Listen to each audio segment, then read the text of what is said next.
give the opportunity to get the laptop so I can show you some pictures.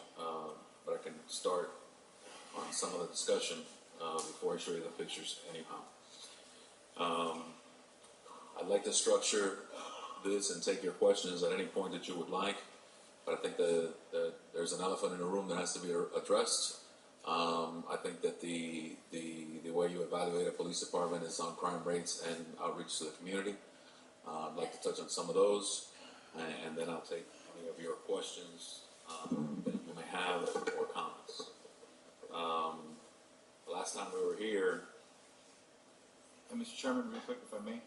Chief, just keep in mind that we have not been privy to any of this information or any of this, so we haven't had time to analyze any of this data or anything for us to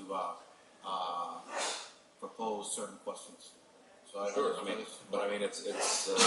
is a discussion. There's nothing here I get it. that's out of the ordinary. Anyway,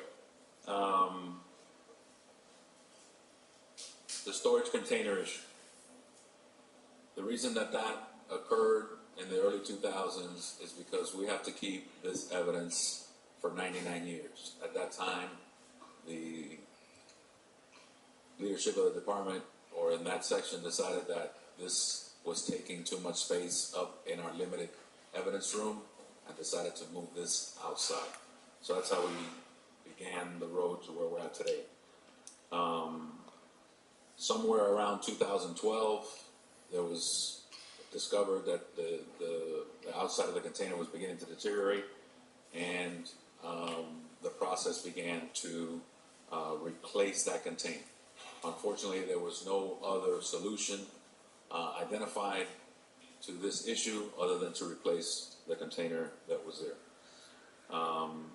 That failed twice until September of 2016.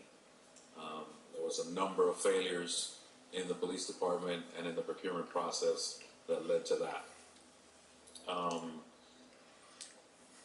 September 22nd of this year, the containers had been delivered, and the homicide lieutenant was there to view the exchange of property or the moving of the property from the damaged container to the new containers that had arrived. At that point is when he decided that there was a huge problem there, or he observed that there was a huge problem there with the evidence that was there. There was a painstaking process that they undertook to repackage and photograph and document everything that was in the container and move it to the new container.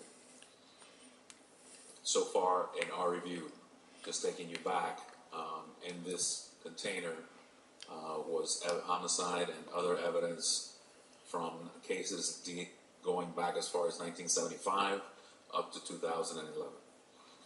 Therefore, in that gap of time, we have had 3 different record management systems with different case numbers and 3 different inventory management systems in property. And so it is a long, arduous, painstaking manual process to match receipt numbers to case numbers to open cases. And so that is still ongoing. We know that there are 420 cases involved, and we do know that there are no defendants in custody awaiting trial with evidence that was in this container.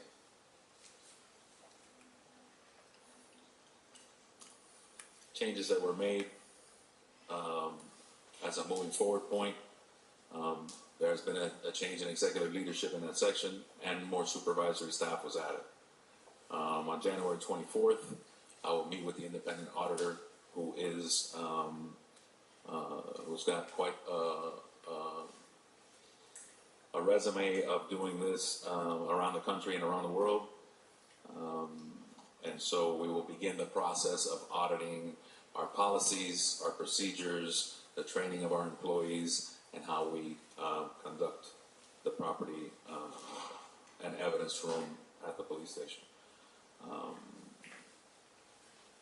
We have also seen an off-site property that is at 850 Northwest 23rd Street. I went there with Dream and a number of my staff to look at this property. It does look like a viable solution to move our entire property operations to that building. There is some money involved in refurbishing the building and building it out to our needs, but there is sufficient space there to and plenty of room for growth. I have had discussions with the manager about the funding for that, and Dream is working on, it is currently a county property, getting that for our use.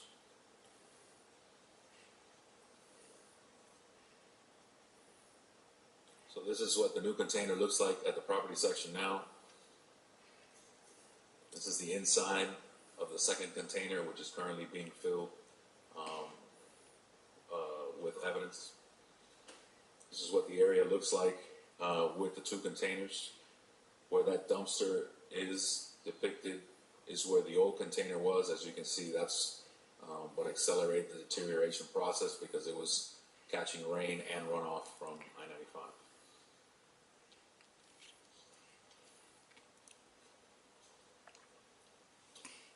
I can move on to the next part of the presentation, or I can take questions. Thank you, Mr. Chairman. The auditor, the scope of the auditor's job will be, like you said, be to look at policy and procedures. Will the auditor also be looking at this specific case of how we got to where we were, or have you already identified exactly where in the chain of ordering the containers, or where it broke down that allowed, because there was a process that was started to get the new containers, correct? And then Yes. something fell apart there. Yes. Is the auditor looking at it, or is that something that you've looked at and have you already Well, identified? it's something that we have looked at internally, but it's part of the scope is what else could we have done different at that time. I don't think that the auditor is an expert in our policy and procedure. He'll look at what we have and what went wrong, but it's pretty apparent what went wrong with the purchase of the new ones. So a purchase was placed, but then they weren't delivered, and then it wasn't followed up on. Is that kind of really what happened? There is some follow-up issues, but there's a number of different. There was the first time it was procured erroneously. The second time there wasn't power at the place where it was delivered, so they couldn't deliver them and power them up. And so there were a number of different failures. It wasn't a repeated failure of the same thing. It was different failures at each point.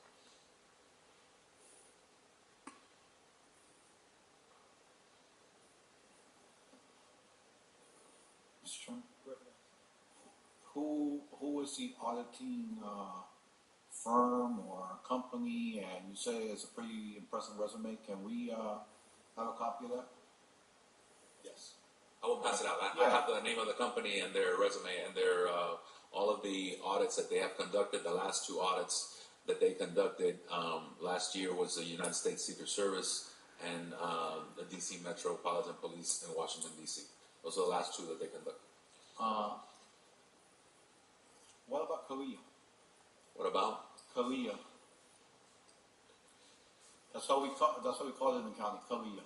C-A-L-E. Yes, I'm sure you're familiar with it. of course. They're the ones who audit our police department in order to have our certification and all that. This audit is specific to policy and procedure in evidence rooms.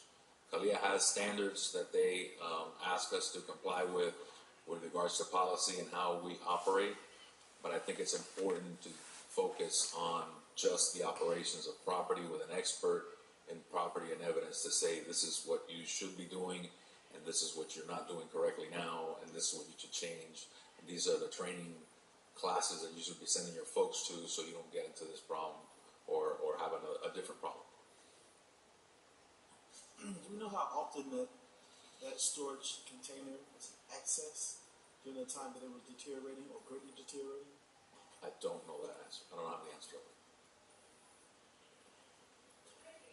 So when it was, I understand that the process had been started to replace the structure, so we knew that there was an issue with the structure. However, the evidence that was contained within the structure, is it only when you realize that, is it only when you are moving the property from one container to the next that you realize that there's some deterioration in some of the evidence? I personally realized that at that time. There was folks writing emails saying, hey, this is getting bad. This is getting bad. a number of times through, but until they had to actually remove stuff from there and put it in the new container is when they realized, hey, we gotta repackage this, photograph it, and there's a problem here that the boss needs to know about. Mr. Chair, Director Flores. Thank you, Mr. Chair. There was an allegation made here today by an officer about someone who was under investigation having access to the police department headquarters. What actions have you taken or are you going to take to prevent an incident like that from happening in the future? He has no access anymore. And I mean, is that something that's going to be an across-the-board policy? I mean, if anybody is retired or and is under investigation, that they're not going to have access to the police department? Is that something that you guys are going to take measures? yes, to prevent from absolutely. happening? Retirees who are reserves do have access to that floor because that's where the gym is at. They don't have access from the third floor up, but they have access to the third, the second, and the first floor. And so, but because of the investigation, that we should have taken better steps to do that, and that we will.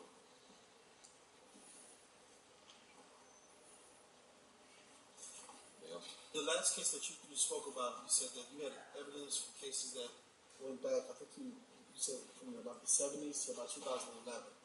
Correct. So, would I be correct in assuming that the last piece of evidence that was put into that container would have been from then? From 2011. And I'm trying to steer clear because I know in future, look, criminal defense arena, this is gold. Understood. This is platinum. I mean, every single case that the city of Miami could potentially be involved in, they're going to talk about destruction of evidence, preservation of evidence procedures. I mean, this is good stuff. Certainly, it will open up the city to other actions as well, civil actions, because you're going to have someone say, well, the city is responsible for justice not being sought because there's destruction of evidence in this case, and we clearly identified now who the suspect is. We had some of the evidence that may have been a T-shirt that had some stains on it that would have been able to identify, but rats ate through it. So certainly this is an issue that is not to be minimized. However, what's important now moving forward is that one, city attorney, you do the best you can to protect the city from the city. When I say the city, I mean the city and its residents, because ultimately we're the ones responsible. The residents are the ones that are responsible for any misfeasances or malfeasances or nonfeasance really of this body. So we just want to ensure that you put another container out there. One, is that something that's acceptable? Two, it seems to be in those. I can't tell if that container is air conditioned or not. It is. But air conditioning certainly helps with preservation of materials. And three, is this the best place to put these things?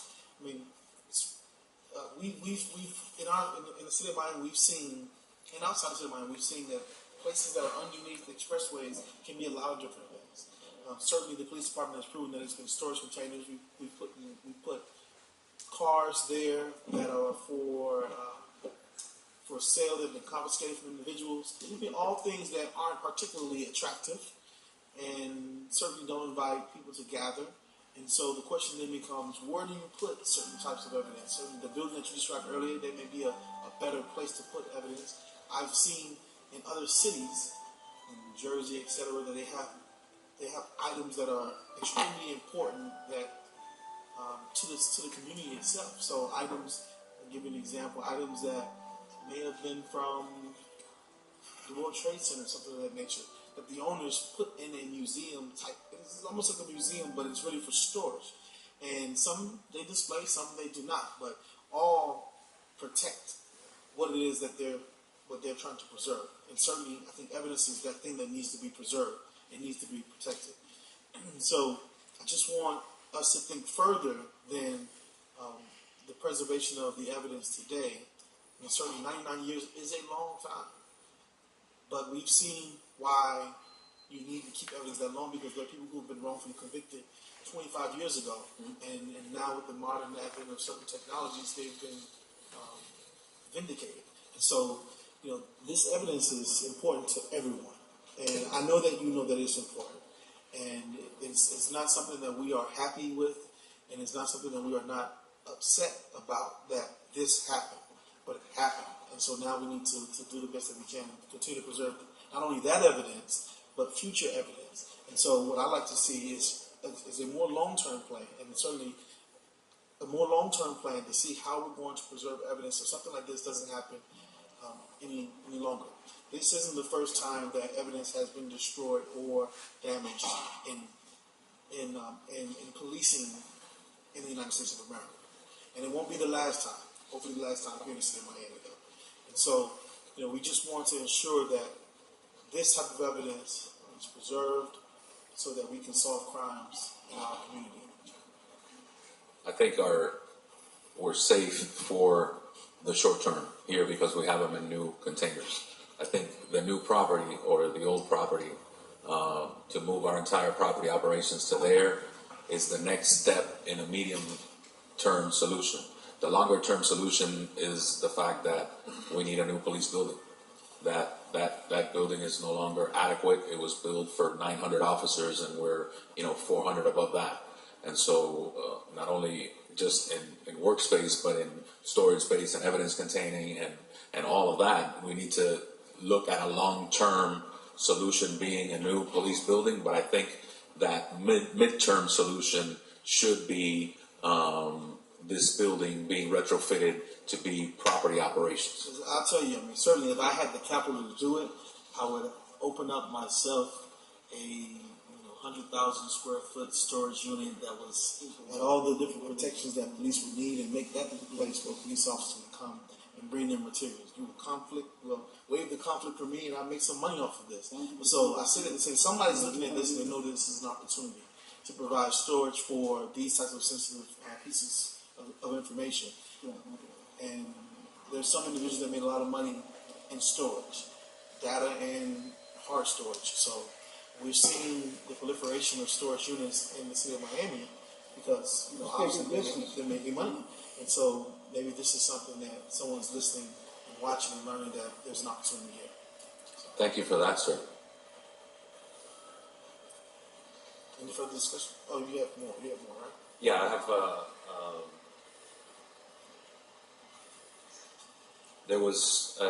Mr. Chairman, if I may, before he continues to a different item, what's the timeline in order to move into a possible new building for the auto storage? That's kind of hard to put. I would say it's right. You mentioned it's viable. Yes. So now, what is the timeline? Because I have to be honest with you. As I see the picture, I understand they're new storage bins, but my comfort level isn't there. I mean, I see the picture. I'm saying, wow, this is the city of Miami, and we're storing our evidence under the I-95. So, what is actually the time frame that you're looking at? It's a tough question for me to answer, but it looks in the discussions that we had there in the 18 to 24 month time frame to be able to retrofit that building. Is there any way to expedite that? I don't have the answer to that. I will meet with Dream and see what the timeline is for a retrofit. And the reason I mentioned because as I started reading the timelines, it's been quite a few years now, and it's just an embarrassing situation that I won't put behind us already, as much as we can. And I had a long discussion with the city attorney yesterday regarding when we have this discussion and what I should or shouldn't ask regarding liability for the city. But again, it's just amazing that this is happening. In all fairness, with the department as a whole, it's just amazing to me that it was a blogger that had to be kicking and screaming to get attention with this issue before it was addressed. So that's why I'm mentioning it. And Chief, you know how I feel about this. We've had discussions about this, but that's really the truth. It's taking this long. So I want to make sure that if we do have a building, which I think is viable, I want a time frame. I don't want this just to get the can get kicked down the road, and 2 or 3 months we forget about it. I mean, we still have audits from the independent auditor that, the police response was that it was going to actually be done prior to today's date, and it still hasn't occurred. So I want to make sure that whatever are the solutions, and it seems like moving all the evidence to a storage unit, a storage building, is the right move. That we don't do it way in the future, just like it appears to me from what I've read, people knew that these storage bins were deteriorating and we need to get new ones, and for some reason or other, it didn't happen for 2 or 3 years on the road. So I don't want the same thing to happen now and moving all of our evidence into this new building. So that's why I'm asking for a timeout. Yes, sir, I will find one. Thank you. Commissioner Suarez? I mean, I agree. I think the plan is the right plan to ultimately get them into a more permanent, safer, less affected by the elements and more sophisticated storage system than we currently have. But I think the 50,000-foot problem is the station itself and the inadequacy of the station that we currently have, including but not limited to all the problems on the top floor, etc. So I just want to reemphasize to the manager that is a priority. I'll put a resolution. I'll put a resolution at the next commission meeting, clerk, that getting a new police station is one of the highest priorities, not the highest priority of our government, so that maybe we can give some impetus to our manager to put out an RFP, because I think that is the number one issue. I mean, ultimately, we shouldn't be storing our evidence outside of our own police department, which is where we would want it to be because it's within our control. I mean, I'm not an expert, I'm not, an auditor, but I would think that the safest place would be in our police department, and in the police department that's adequately large to handle not only the volume that we have, but the growth that we're going to anticipate for the not too distant future, 20 years, 30 years, 40 years, whatever we think the life of the building should be. Mr. Chairman? Yes. I want to add to what Commissioner Suarez said. It's a higher priority than our administrative building. Of course it is, absolutely. Yeah, we put your administrative building before the police station. Absolutely. Well, we did a lot of things before the police station. I mean, the police fought for a $2 million helicopter, and that was a big fight. And so, I think we all have to be honest with ourselves. And the department in itself, the department has many different voices that speaks for a number of different facets of the department. And, one sometimes rings the bell louder than the other, and that's something that gets addressed. Certainly, this is something that needs to be addressed. And when I thought about what Commissioner Suarez said about where you even have that type of storage unit, I mean, we know that the more evidence that you gather, the more space you're going to take up, and so having a storage unit on your police in your police department may not be the smartest thing as staff continues to grow, and you're going to have more police officers because the proliferation or growth in the city of Miami goes from 500,000 to 1 million people, and so you have 3,000 more police officers. Where do you put them then? So there's a lot to be considered when it comes to that. We just want to ensure that our property evidence is preserved. How we do it, I think we should be creative about it, because just doing something, just doing something the way that it's been done in the past, just because that's the way it's done in the past, may not be the best solution. Commissioner Gordon?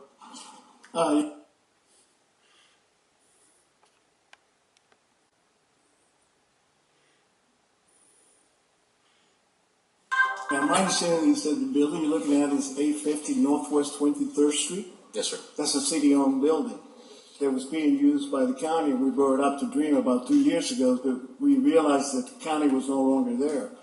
My understanding is this is a pretty large building. The county is ready to give us the building back, and we will be analyzing the cost of retrofitting the building so that the entire property unit can move over there. And we'll be coming to the commission with a budget request. Well, finally, I'm glad we got it back. We got to get some other properties back. Recognize Chief. As far as crime is concerned in the city, we've had a great downward trend. And this year we had the lowest amount of homicides that we've had since 2005. This year in 2016, we had 60 homicides, which is the lowest since 2005, which was 56. The general crime index has been coming down.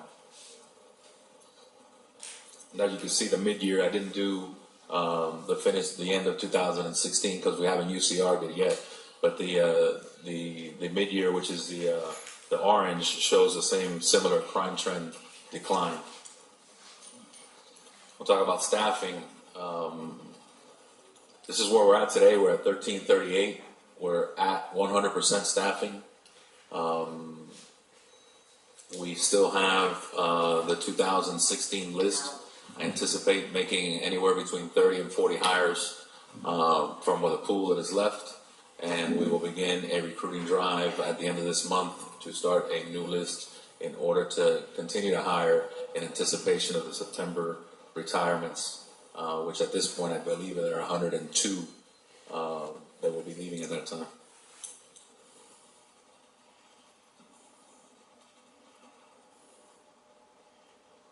And when we talk about community outreach, it's important that